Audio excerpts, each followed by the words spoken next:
Hi, this is Bill for Sparky channel, and last video I made about push through 3-point saddle bends, and this is the one I made for that video right here.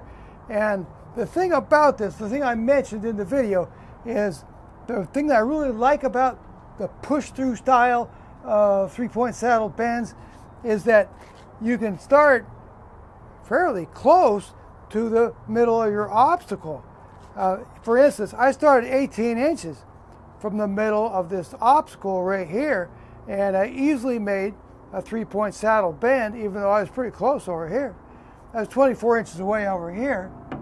But, okay, so now I have the question, how close can you get to your obstacle with a push-through 3-point saddle bend?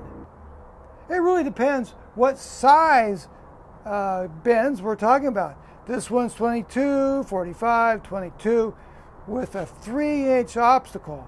So it comes out here, and I'm thinking we can start right here. It's about 11 inches, I believe, from the middle of this obstacle. Also depends how big your obstacle is. See, this is a 4-inch obstacle right here. It's a bigger one, so it extends farther out. So you'd have to, for maximum, you'd have to be out about here to start with a push through 3-point saddle bend.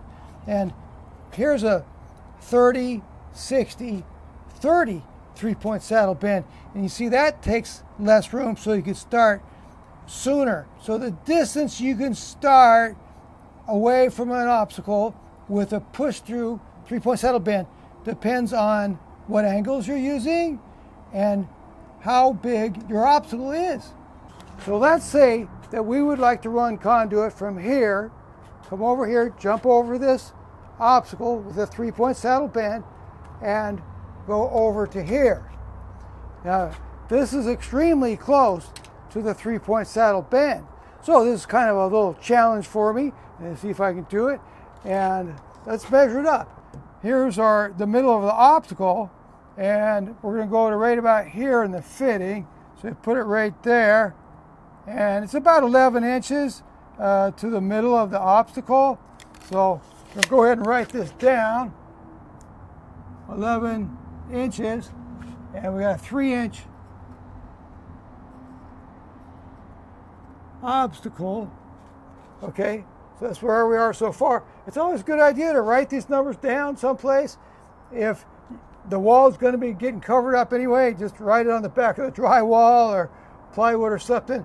If not, put a piece of paper up or something, and give yourself these measurements so you don't mess it up later. So from the middle of this obstacle to where we want to go in this fitting is 24 inches. Okay? So we got 11 inches. We got a 3-inch obstacle. It's actually like 2 3/8. We're exceeding it so we don't hit it or anything. And then from here to that fitting is 24 inches.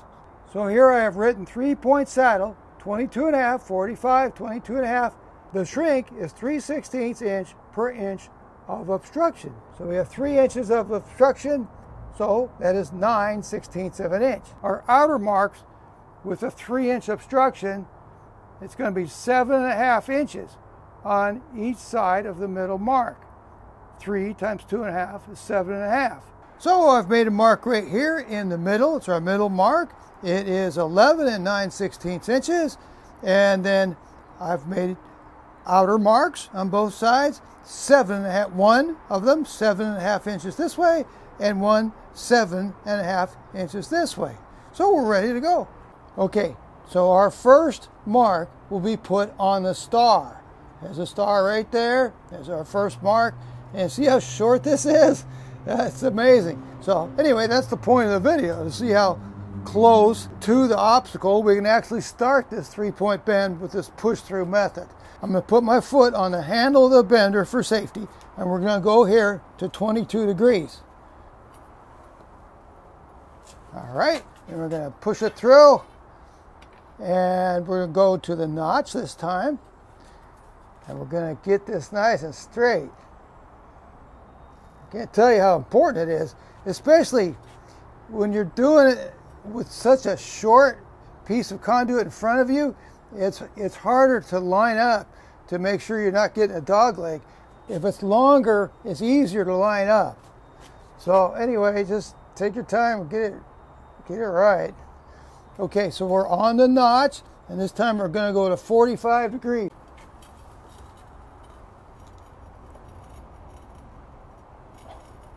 Okay, that's 45 degrees. We're going to push her through one more time, spin it 180 degrees. And this time we're going to the arrow, right there on the arrow. And we're going to go to 22 degrees once again. Put your foot on the handle of the bender.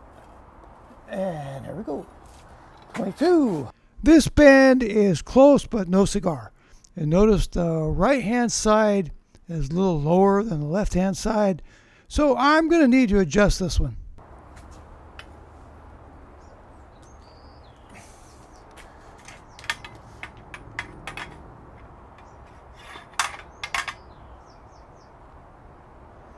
Okay, there you go. I had to tweak it a little bit. Okay, so let's see if we have 3 inches. There you go. 3 inches right on the money. Let's do a dry fit and find out where we have to cut it. That came out pretty good right there.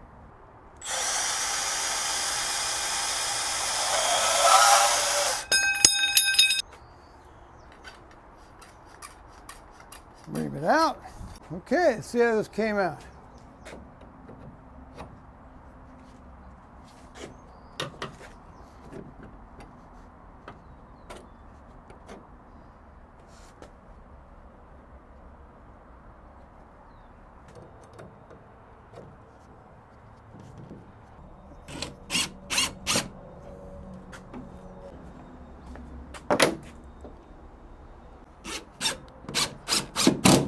So let's see how our bend came out.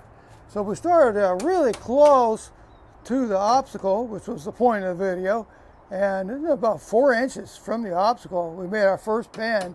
So this is bend number 1, that's on the star. It's bend number 2 on the notch. It came out really close to the middle of the obstacle, which is good. This is bend number 3, you bend on the arrow. Okay, then we got a 1-hole strap, and here we have our fitting. So it came out quite nice. So you are able to start with the push-through 3-point saddle bend method. You are able to start really close to the obstacle. I don't think I'd really recommend it. I think I'd recommend, going out a little bit. That gives you a tail right here to sight your bends and not get dog legs and so forth. It's more comfortable having a longer distance here than you just cut it. But if you only have so much conduit, you can start quite close to your obstacle with this push-through method. So there you go. Bend 1, bend 2, bend 3. This is star, notch, arrow. Okay, so there you go. I hope that was helpful. I'll put links in my video description for the various tools you saw in the video, including the Milwaukee M12 bandsaw, 3 kinds of conduit benders, the Klein reamer, and the Klein gloves.